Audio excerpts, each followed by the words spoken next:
And right now we're just gonna walk along the waterfront just a little bit, the harbor front. And there's a bar down here, and I just want to see if it's open or closed or what the status is. I haven't been to this area.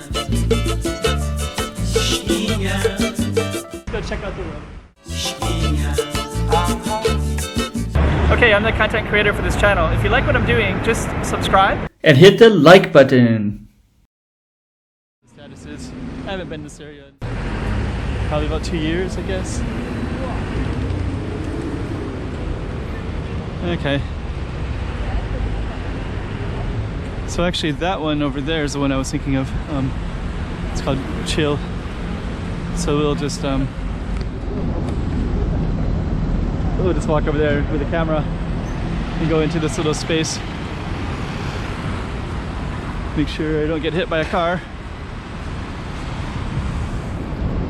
So okay, here's the place called Chill. And it looks like Chill is closed, but there's all kinds of other activity around here as well. So this one might be open later, I don't know. But yeah, it's called Chill. So yeah, later they'll bring all this stuff out and they'll set it out all the way out in the front here.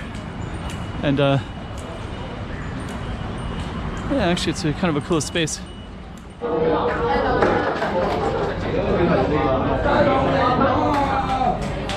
Okay, so this one is called Chill, and this one overlooks this waterfront over there. So there's a Chill. There it is. Okay, this is the other side of Chill. There's actually the tables have little stuffed animals on them. I don't want to point them out, but you can see them in the tables as well. So you can see one right there, and they have all this right here as well. And then it says, keep calm and drink whiskey. And right in front is this waterfront right here. All right.